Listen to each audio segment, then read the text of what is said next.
दोस्तों स्टार्ट करते हैं आज का वीडियो। सबसे पहला आपका सब्जेक्ट है बाल विकास, जिसे हम कहते हैं CDP, child development and psychology. इसमें हमें सबसे पहले देखना है कि यह आपका 30 मार्क्स का पोर्शन होता है, और जो आपने ट्रेनिंग करी है BTC, B.Ed या DLED, उसकी जो बुक्स होती हैं जिनमें सबसे महत्वपूर्ण हो जाती हैं आपकी सेमेस्टर 1 की बुक्स, जिसमें है बाल विकास एवं सीखने की प्रक्रिया, एवं दूसरी बुक है आपका शिक्षण एवं अधिगम। इन दोनों बुक्स को अगर आपने बहुत अच्छे से पढ़ लिया, इन्हें बिंदु बाई बिंदु, पेज बाई पेज अगर आपने पढ़ लिया और अपने शॉर्ट नोट्स बना लिए, तो CD में आप 25 से ज़्यादा स्कोर कर जाएंगे। ठीक है फ्रेंड्स। और अगर कोई मैं दूसरी बुक सजेस्ट करूं तो एक बुक चलती है अब, लेकिन मैं ऐसा मानता हूं कि आपकी जो BTC की बुक्स हैं वो ज़्यादा यूज़फुल हैं। दूसरी बुक है आपकी PD पाठक की शिक्षा मनोविज्ञान। ठीक है फ्रेंड्स। तो इन दोनों सोर्सेज के माध्यम से आप पढ़ सकते हैं। अब हम बात करेंगे आपके इम्पोर्टेंट टॉपिक्स की। सबसे पहला टॉपिक है आपका शिक्षा एवं अधिगम, एजुकेशन एंड लर्निंग। शिक्षा में हमें क्या करना है, शिक्षा की परिभाषा क्या क्या है, शिक्षा के कितने आयाम होते हैं, अधिगम की क्या क्या परिभाषाएं हैं। इसके बाद आपको पढ़ना है अधिगम के नियम। अधिगम के नियम आपके थॉर्नडाइक ने दिए थे। ठीक है फ्रेंड्स। जिसमें 8 नियम होते हैं, 3 मुख्य नियम हैं और 5 आपके गौण नियम हैं। इसके बाद अधिगम के सिद्धांत क्या क्या होते हैं। अधिगम के जो मुख्य सिद्धांत हैं उनमें से आपका पहला थॉर्नडाइक का सिद्धांत है, उसके बाद स्किनर का, CL हल का, पावलोव का और कोहेलर का। इन अगर पांचों सिद्धांतों को आपने बहुत अच्छे से पढ़ लिया तो 2-3 नंबर आपके पक्के हो जाते हैं CDP में हमेशा, चाहे वह आपका CTET का एग्ज़ाम हो, चाहे वह आपका UP TET का एग्ज़ाम हो। इन अधिगम के 5 सिद्धांतों को जिसने अच्छे से तैयार कर लिया, उसके 2 से 3 नंबर तो कन्फर्म है ही। इसके बाद आपको अधिगम का वक्र पढ़ना है। ठीक है, लर्निंग कर्व। अब बात करते हैं हम सेकंड बुद्धि पर। बुद्धि की सबसे पहले परिभाषा, इसके बाद बुद्धि के प्रकार। बुद्धि कितने प्रकार की होती है दोस्तों, तो मूर्त, अमूर्त और सामाजिक।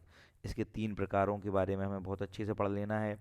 इसके बाद बुद्धि के सिद्धांत कौन कौन से होते हैं, तो सबसे पहले होता है एक खंडीय सिद्धांत, जिसे अखंडता का सिद्धांत भी कहते हैं। यह दिया था आपका बिनेय ने। दूसरे नंबर पर है आपका द्विखंडीय सिद्धांत, यह आपका स्पीयरमैन ने दिया था। एक आपका त्रिय खंडी सिद्धांत है, वह भी आपका स्पीयरमैन ने दिया था। इसके बाद है बहुकारक सिद्धांत, थॉर्नडाइक। गिलफोर्ड का 3 आयामी सिद्धांत, 3D मॉडल ऑफ गिलफोर्ड, यह आपका बहुत इंपॉर्टेंट है दोस्तों। ठीक है। इसके बाद समूह कारक सिद्धांत, बहुबुद्धि सिद्धांत, गार्डनर।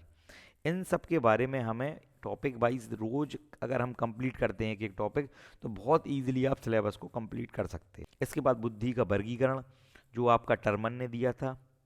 इसमें क्या होता है कि एक टेबल होती है जिसमें दर्शाया जाता है IQ लेवल आपका प्रदर्शित होता है 25 से 35, तो यह आपका 140 तक जाता है। इसमें 7-8 टाइप होते हैं, जिसमें सामान्य बुद्धि, जड़ बुद्धि, एक्स्ट्रा ऑर्डिनरी बुद्धि, इन सब के बारे में है। इसके बाद बुद्धि लब्धि का आपका सूत्र होता है। ठीक है फ्रेंड्स। इन सभी टॉपिक्स को आप मेरे नोट से भी कवर कर सकते हैं फ्रेंड्स। इसके बाद हम बात करते हैं प्रेरणा। प्रेरणा यानी मोटिवेशन। किसी भी काम को करने के लिए मोटिवेशन बहुत ज़्यादा ज़रूरी होता है। तो इसमें हमें सबसे पहले पढ़ना है मोटिवेशन के अंग क्या क्या हैं। ठीक है, इसके घटक क्या क्या हैं, और मोटिवेशन के कौन कौन से सिद्धांत सबसे ज़्यादा महत्वपूर्ण हैं। इसके बाद आता है आपका टॉपिक वृद्धि। वृद्धि को ही हम कहते हैं अभिवृद्धि। ठीक है। तो सबसे पहली चीज़ हमें पढ़नी है वृद्धि एवं विकास में अंतर, इन दोनों में डिफरेंसेस क्या क्या होते हैं। इसके बाद विकास की अवस्थाएं, शैशवावस्था, बाल्यावस्था और किशोरावस्था। इन 3 अवस्थाओं के बारे में हमें बहुत डिटेल में पढ़ना है। जैसे किस अवस्था में बालक कितने शब्द बोल लेता है, बालक का क्या विकास होता है। ठीक है दोस्तों। बालक की फिजिकल अपीयरेंस में क्या क्या चेंज आते हैं, मेंटल कितने शब्दों को बालक सीख जाता है। तो इन सब चीज़ों को हमें अवस्था में पढ़ना है, और इन तीनों अवस्थाओं का आपस में कंपैरिजन भी आपको करना है। इसके बाद है आपका पियाजे का संज्ञानात्मक विकास का सिद्धांत, ये भी विकास टॉपिक में है। पियाजे का संज्ञानात्मक विकास का सिद्धांत, इसमें 4 अवस्थाएं बताई हैं, उन 4 अवस्थाओं के बारे में बहुत अच्छे से हमें तैयार करना है। नेक्स्ट है आपका रुचि या अभिरुचि। ठीक है दोस्तों। रुचि और अभिरुचि एक ही चीज़ है, इंग्लिश में से बोलते हैं इंटरेस्ट। ठीक है। रुचि 2 प्रकार की होती है, एक तो जन्मजात और एक अर्जित। जन्मजात रुचि की हम बात करें तो दोस्तों, जैसे भूख प्यास, ये जन्मजात हमारा इंटरेस्ट उनके प्रति होता है। वो अर्जित में होता है किसी अधिकारी बनने की चाह। ठीक है दोस्तों, किताब पढ़ने की इच्छा, अभिनेता बनना, क्रिकेटर बनना, तो यह रुचि आपकी अर्जित होती हैं, जो समय के साथ आप में डेवलप होती हैं। नेक्स्ट है आपका व्यक्तित्व। तो पर्सनैलिटी का आपको वर्गीकरण पढ़ना है, क्रेस्चमर के आधार पर, युंग के आधार पर, और भी हैं। इसकी अध्ययन विधि पढ़ना है और मापन, आईबीटी टेस्ट, टीएटी टेस्ट और CAT test, inkblot, teacher appreciation test और child appreciation test, children appreciation test. तो इन तीनों टेस्ट को भी हमें बहुत अच्छे से तैयार करना है। ये ऐसे टॉपिक हैं दोस्तों जो आप अभी यूपी टेट में तैयार कर लेंगे, वही आपके सुपर टेट में आगे काम में आएंगे। तो जो यूपी टेट की तैयारी है उसको इस हिसाब से करें कि सुपर टेट तक भी आपको याद रहें और आप उन्हें रिवाइज करते रहें। नेक्स्ट है आपका हिंदी। हिंदी भी आपका 30 नंबर का होता है, 30 क्वेश्चन होते हैं।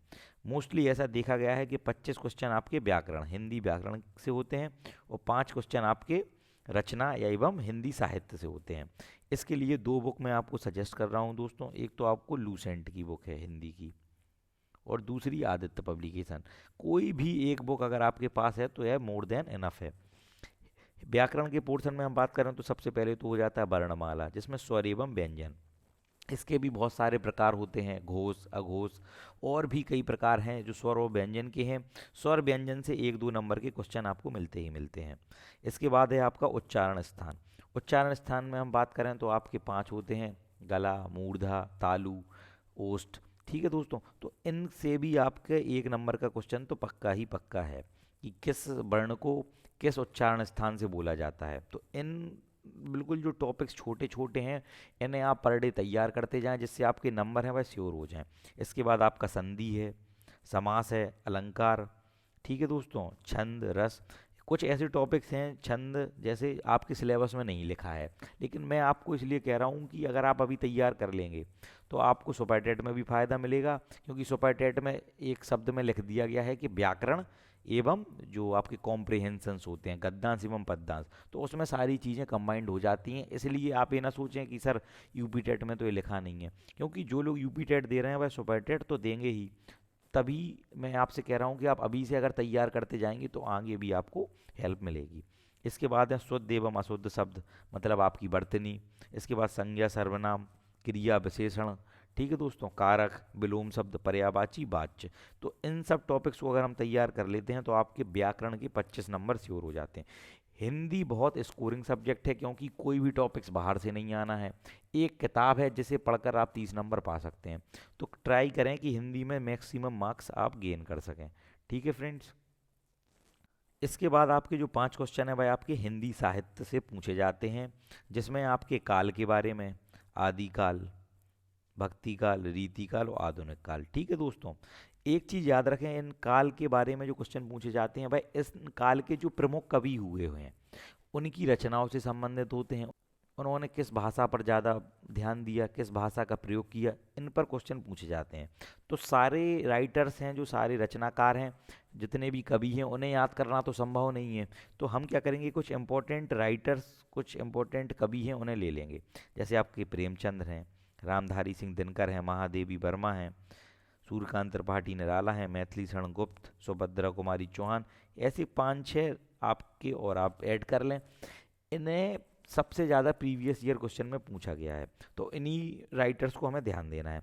इनकी रचनाओं के बारे में भी हमें पढ़ लेना है। ठीक है फ्रेंड्स, अब चलते हैं हम नेक्स्ट सब्जेक्ट की तरफ। यह है आपका इंग्लिश। ठीक है फ्रेंड्स, इंग्लिश भी आपका 30 मार्क्स का आता है। इंग्लिश या संस्कृत, आप किसी एक सब्जेक्ट को यूपी टेट में चूज़ कर सकते हैं। ठीक है, लेकिन मैं आपको बताऊं कि आपका जो सुपर टेट का एग्ज़ाम होता है उसमें दोनों सब्जेक्ट 10-10 नंबर के आते हैं, इंग्लिश भी और संस्कृत भी।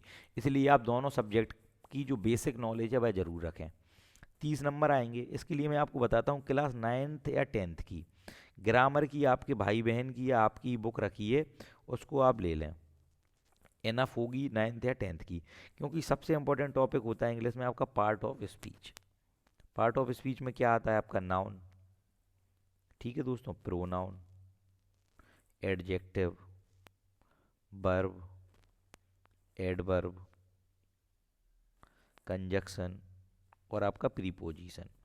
इन टॉपिक को अगर आप तैयार कर लेंगे तो मैं आपको गारंटी देता हूँ कि 5 से 6 नंबर आपके यूपी टेट एग्जाम में इसी से आ जाएंगे।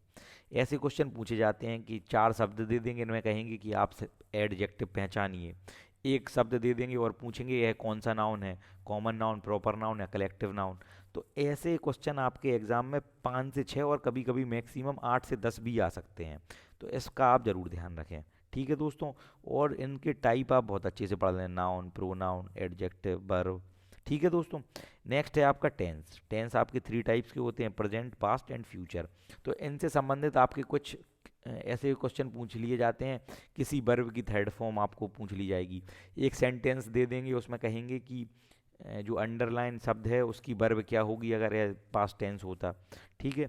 इसके बाद एक दो क्वेश्चन आपके पूछे जाते हैं एक्टिव वॉइस या आपके पैसिव वॉइस में से, इन्हें भी आप तैयार कर लें। नेक्स्ट है आपका फिगर ऑफ स्पीच, इसको हम बोलते हैं अलंकार। तो इंग्लिश के आपको फिगर ऑफ स्पीच तैयार करना है।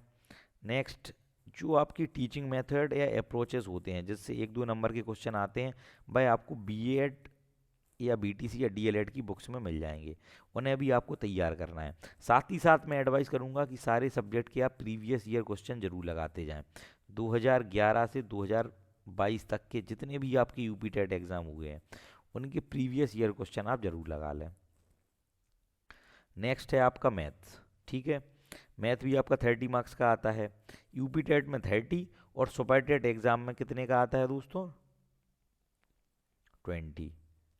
तो आप देख रहे हैं कि जो आप यहाँ पर तैयारी कर रहे हैं यूपी टेट में, सुपर टेट में भाई आपको काम आनी ही आनी है। सबसे पहले मैं बात करता हूँ क्या मैं आपको सोर्स के बारे में। तो आप क्लास 6, 7, 8 की बुक्स ले सकते हैं दोस्तों। और अगर आपको बहुत ज़्यादा कमज़ोर है, आपको लगता है कि आपके 1-2 क्वेश्चन ही सही हो रहे हैं, 30 में 4-5 ही हो रहे हैं, तो आप क्लास 3, 4 और 5 की बुक्स ले लें दोस्तों। ठीक है।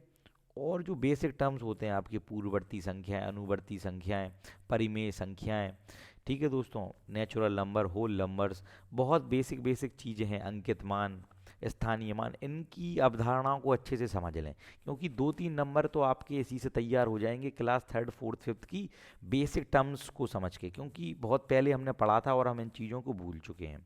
साथ ही साथ जो आप मेरे नोट्स हैं मैथ्स के, इनको प्रेफर कर सकते हैं। मैंने कुछ ऐसे चुनिंदा क्वेश्चंस को उसमें समाहित किया है जो आपके यूपी टेट एग्ज़ाम में हर बार रिपीट होते हैं। ऐसे 50 क्वेश्चंस उसमें से आपको ज़रूर मिल जाएंगे जो बार बार रिपीट होते हैं। तो मेरे नोट्स भी बहुत ज़्यादा कारगर हैं, बस संख्या बदल के हर बार यूपी टेट एग्ज़ाम में पूछे जाते हैं। साथ ही साथ मैथ्स में अच्छा स्कोर करने के लिए आप प्रीवियस ईयर क्वेश्चन लगाएं, 2011 से 2022 तक जितने भी हुए हैं, उनसे आप समझ जाएंगे कि बार बार कौन से क्वेश्चन रिपीट हो रहे हैं। आपको सेट पेपर भी प्रैक्टिस करना है एक बार जब आप तैयारी कर लेंगे। एक चीज़ याद रखें, बेसिक लेवल वाले जो क्वेश्चन होते हैं भाई आपको 10-15 क्वेश्चन एग्जाम में ज़रूर मिलते हैं, और 10-15 क्वेश्चन आपको टफ जो एडवांस लेवल के मिलते हैं उसके लिए भी आपको अच्छे से तैयार करना है। जो लोग वीक हैं भाई पहले क्लास 3, 4, 5 की लगाएं, उसके बाद क्लास 6, 7, 8 की। इन 6 किताबों को अगर आप लगा लेंगे तो आप 25 से ज़्यादा मार्क्स यूपी टेट एग्जाम में गेन करेंगे 30 में से। ठीक है फ्रेंड्स, अब चलते हैं हम नेक्स्ट आपका एनवायरनमेंट। एनवायरनमेंट भी आपका 30 क्वेश्चंस आते हैं, 30 मार्क्स का है। इसमें 3 सब्जेक्ट होते हैं, EBS, geography and civics. EBS की हम बात करें तो एनवायरनमेंट एंड इकोलॉजी का जो पोर्शन होता है जिसमें आपकी लेयर्स होती हैं एनवायरनमेंट की, एटमॉस्फियर लेयर। ठीक है। लूसेंट की जो बुक है आपकी जिसमें सारे सब्जेक्ट दिए रहते हैं, उससे अगर आप पढ़ लेंगे तो यह मोर देन एनफ होगी। इसके बाद इंपॉर्टेंट डेज एनवायरनमेंट से जुड़े, वाटर डे, अर्थ डे, ओजोन लेयर डे, 22 मार्च, 22 अप्रैल, 16 सितंबर। ठीक है। इसके बाद जैव विविधता दिवस, टाइगर दिवस, एलिफेंट डे, स्पैरो डे, इन सबको पढ़ना है जो आपके एनवायरनमेंट से रिलेटेड हैं और जीव जंतुओं से रिलेटेड हैं। इसके बाद आपको पढ़ना है इम्पोर्टेंट एक्ट, जन संरक्षण नियम, पर्यावरण संरक्षण नियम, वायुमंडल संरक्षण नियम, ऐसे 5-6 आपके और हैं। हर वर्ष इनसे क्वेश्चन पूछे ही पूछे जाते हैं। नेक्स्ट है आपका नेशनल पार्क, राष्ट्रीय उद्यान एवं टाइगर रिजर्व। इन्हें पढ़ने का सबसे बेस्ट तरीका है आप इंडिया का मैप ले लें दोस्तों, या तो आप खुद बना सकते हैं जैसे यहाँ पर मैंने बनाया है रफली। उसमें आप क्या करें, जो भी स्टेट वाइज हैं उन्हें आप मार्क कर लें, जैसे गुजरात का गिर, उत्तर प्रदेश का आपका दुधवा, कर्नाटक में बन्नेर घाटा। ऐसे ही आप पूरे स्टेट में जितने भी स्टेट हैं उनमें कौन कौन से प्रमुख राष्ट्रीय उद्यान है उनको आप मार्क कर लें। इसके बाद जो समझौते होते हैं जैसे Montreal protocol, COP COP 21, Kyoto protocol, जितने भी पर्यावरण से संबंधित जो मीटिंग्स होती हैं, जो कमेटी गठित होती हैं, उनके बारे में हमें पढ़ना है।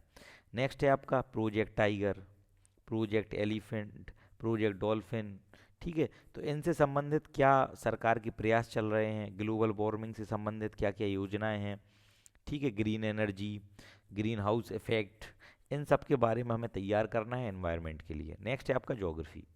ज्योग्राफी में हमें सबसे पहले भारत में कितने बांध हैं, कितनी नदियाँ, नॉर्थ और साउथ की नदियों को अलग अलग, कौन सी आपकी वेस्टर्न घाट की तरफ समुद्र में मिलती हैं, कौन सी आपकी ईस्टर्न घाट की तरफ, इनको पढ़ना है। कौन से पर्वत हाईएस्ट हैं, तो अभी वर्तमान में है कंचनजंगा। ठीक है दोस्तों, सिक्किम में है आपके, सिक्किम राज्य में नॉर्थ ईस्ट। कौन कौन सी परियोजनाएं चल रही हैं नदियों पर, सोलर प्लांट, ग्रीन एनर्जी, इनसे संबंधित क्वेश्चन आपके पूछे जाएंगे। इसके बाद है आपका सिविक्स, जिसे हम पॉलिटी भी बोल देते हैं। इसमें न्यू संविधान संशोधन, न्यू कॉन्स्टिट्यूशनल अमेंडमेंट, जैसे आपका 101वां है, 102वां है। आयोग हैं, मंत्रालय हैं, कौन कौन सी फीमेल चेयरमैन हैं और आपके फीमेल मिनिस्टर्स हैं, इन पर हमें जोड़ देना है। ठीक है, साथ ही आपके कैबिनेट मिनिस्टर्स, ठीक है, सेंट्रल लेवल के इम्पोर्टेंट आर्टिकल, जैसे आपके फंडामेंटल राइट्स, ठीक है, मौलिक कर्तव्य, डीपीएसपी राज्य के नीति निर्देशक तत्व, फंडामेंटल ड्यूटीज मौलिक कर्तव्य, इमरजेंसी आपातकाल के उपबंध, CAG, supreme court, high court, prime minister और चीफ मिनिस्टर, इनसे जुड़े जो जो मुख्य उपबंध हैं इनकी हमें तैयारी करनी है। नेक्स्ट है आपका संस्कृत। संस्कृत भी आपका 30 मार्क्स का आता है। यूपी टेट की हम बात करें तो आपका संस्कृत गंगा नामक एक पुस्तक आती है सर्वज्ञ भूषण सर की, इससे आप तैयारी कर सकते हैं। इनका यूट्यूब चैनल भी आप प्रेफर कर सकते हैं। कोर्स की अगर हम बात करें तो क्लास 6, 7, 8 की जो संस्कृत की बुक्स हैं SCRT की दोस्तों, उनमें व्याकरण का जो पोर्शन है उससे हम संधि, समास, गिनती, प्रत्याहार, सूत्र, उच्चारण, स्थान, जो हिंदी से आपके मेल खाते हैं टॉपिक्स, उनको आप बहुत अच्छे से तैयार कर लें। और सुपर टेट एग्ज़ाम की हम बात करें तो आपकी 10 नंबर की संस्कृत आती है, तो आप संस्कृत से पीछे ना भागें, आप बेसिक लेवल की संस्कृत जरूर तैयार कर लें। ठीक है, और अगर दोस्तों आप सिविक्स, आपका ज्योग्राफी, एनवायरनमेंट, आपका CDP जो आपका चाइल्ड डेवलपमेंट एंड साइकोलॉजी है, इंग्लिश, हिंदी, गणित के नोट्स, जिनमें आपको पुराने वर्षों के क्वेश्चंस भी मिल जाएंगे, और जो आपके गणित के नोट्स हैं उनमें ऐसे क्वेश्चन जो बार बार रिपीट होते हैं उनको अलग से उस PDF में बनाया गया है। तो अगर आप उन नोट्स को परचेज़ करना चाहते हैं तो आपकी स्क्रीन पर एक व्हाट्सअप नंबर दिखाई दे रहा होगा, उस व्हाट्सअप नंबर पर आपको हमें मैसेज करना है। व्हाट्सअप पर ही आपको सारे सब्जेक्ट के नोट्स प्रोवाइड किए जाएंगे। अगर आप चैनल पर नए हैं तो चैनल को सब्सक्राइब कर लें और बेल आइकन ऑन कर लें। और दोस्तों अगर आप यूपी टेट और सुपर टेट की एक साथ तैयारी करना चाहते हैं तो ये जो वीडियो आपको दिख रही होगी इसको आप देख सकते हैं। जय हिंद फ्रेंड।